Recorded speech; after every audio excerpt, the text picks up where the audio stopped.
Let's talk from the Liverpool perspective. I mean, the highs of highs prior to the Champions League round of 16 coming in, everyone thinking they're world beaters, and then in the blink of an eye, out of Europe, and then losing in the Carabao Cup final. What does this mean for Arne Slot and his side moving forward? Well, you can't sugarcoat it. It was a bad week for the club, wasn't it? Two really, really disappointing results. I think you have to separate them, though, and look at them both individually. First one, PSG, it was a super tight game over 2 legs, and they were beaten by a really, really good side. Carabao Cup final, Liverpool simply did not turn up. They were nowhere near Newcastle's efforts. I mean, you've got to give the credit to Newcastle United, but it just, they weren't there. And Arne Slot himself said afterwards, they lost the duels, they lost virtually every header in the game, and well, he denied it was a reaction to the disappointment or fatigue from midweek, but you can't help but feel that that was in the back of their minds. They just didn't raise their game good enough for a final. Jeff, recency bias be damned. Where do we think for Liverpool's big three, VVD, Trent Alexander-Arnold, Mo Salah, where does this leave the contract negotiations for them? Christine, I don't think this actual loss will affect the contract negotiations. The fact that contract negotiations are dragging on has clearly been brought up in the wake of a bad week for the club. I'm not sure how much I buy that. For a start, Trent Alexander-Arnold wasn't playing because he was injured, so it didn't affect him. Virgil van Dijk didn't have his best game. And Mo Salah had such poor service, he wasn't involved in the game at all. So that situation, I genuinely think, is separate. But you do have to wonder whether or not the hierarchy, or if you like, it's mainly data-driven these days, at Liverpool are looking at the team now saying, OK, we were competing on all 4 fronts now that the quad's never been done, so not be judged on that.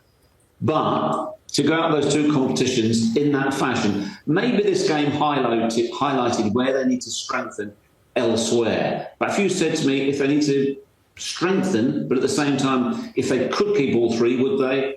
Yes, I think the answer is yes. Again, it's just a matter of the terms.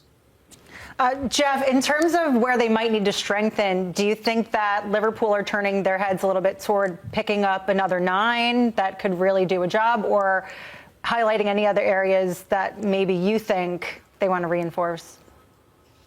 I agree with our colleague Jamie Carragher in that there's not enough pace in attack. I think they need another 9. Nunez isn't consistent enough. Jota's injured so much as well. Diaz, is he really a 9? Not really. So I think they need pace. I think they need at least one other attacker. And also at left back as well. They need to strengthen there too. Maybe one other body in midfield, but it doesn't need a major overhaul. But don't forget as well, this is the first season that Arne Slot's had with Jurgen Klopp's squad. So now he's had a good look at them and he's done remarkably well. Look, they're going to win the Premier League. I can't see anything other than them winning the Premier League, which is an incredible achievement. You know, this feels like a drop-off if you're a Liverpool fan, but if you'd said in Arne Slot's first season he will win the Premier League, you'd have snatched his hand off, wouldn't you? You'd say, yes, please, where do I sign? So I think it's evolution rather than revolution that's required. Shrevesy, we can't ignore the elephant in the room, and I'm glad you touched on Mohamed Salah. I mean, it's kind of becoming symptomatic. You get to the big final, but you don't deliver. What does this mean for this year in terms of Mohamed Salah, in terms of legacy with Liverpool and the contract situation? Because, I mean, for everything he's done, you still got to deliver in big matches in cup finals, no? Load, behave yourself. Listen, if you didn't get your mail this morning and you rang up to find out why and they said, oh, somebody stole his van, you're going to have a go at the guy? He got 0 service. He got nobody helping at all. And also, in so many games, he has carried this team. Look at his goals and assists this season. He's been outstanding. I just think on Sunday, it just didn't happen for him because he had so little to work with. It was nigh on impossible. Yes, you're right, he doesn't have a great record in finals. I accept that. But I think, again, you have to look at the actual individual circumstances. They weren't allowed to play on Sunday because of the brilliance, the absolute brilliance. of Eddie Howe. You know, the job that he did was fantastic. But Mo Salah is, you know, I think it would be wrong to say, oh, this is a drop-off, and will Liverpool all of a sudden, overnight, be re-evaluating his age, his worth, and what he can do in terms of his next contract. It was a quiet game and a poor game, but he wasn't the only one, was he? So I think it would be unfair to single him out for criticism and question either his commitment or his ability. You talk about where does one sign and number 9s. Alexander Isak, we talked about it on the desk right before bringing you on, Jeff. How should he be thinking about his future with Newcastle? And yeah, just what does all this now mean for him that he's obviously ascended as one of the best 9s in the world right now? Well, what it means to him, unsurprisingly, is they'll be even more interested in him, even more clubs coveting his services. But he's got another couple of years left on his deal at Newcastle United. So his situation is an interesting one. Also, I heard you talk about, you know, where do Newcastle United go from here? And because of the money they have, it's not as simple as that, because there are PSR restrictions on Newcastle United. So they can't just go out and all of a sudden blow everybody away by spending hundreds of millions of pounds. They can't do it because of the rules and regulations. Alexander Isak, I think, look, all top players want to win trophies. It's as simple as that, and play at the highest possible level. So I fully expect him to be at Newcastle United at the start of next season. Then it becomes interesting how Newcastle United progress next season. Whether or not they make the Champions League this season. They've certainly got a chance because it's so tight in the league. And where he wants to play his football after that. With 1 year remaining on his contract, I think perhaps the question would be a bit more pertinent. But right now, he's not in a hurry to make a decision. Newcastle United aren't in a hurry either. As I say, he's got a couple of years left on his deal.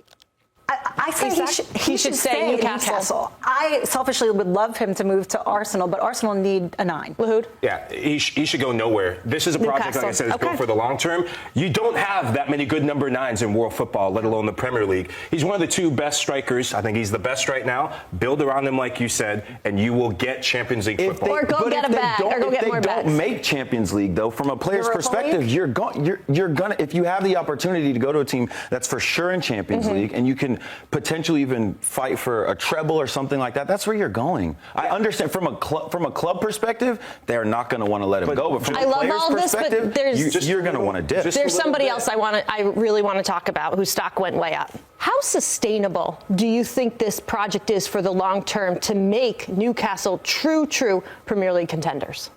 Look, when you got money, you got to have money to play, right? And the difference between Newcastle and other, let's say, foreign-owned clubs from oil-rich countries is they didn't just go out and just throw money at different people. They've been strategic in the players they've gotten, and it went with this strategy of getting Eddie Howe at the helm. This was a club that could have gotten Jose Mourinho.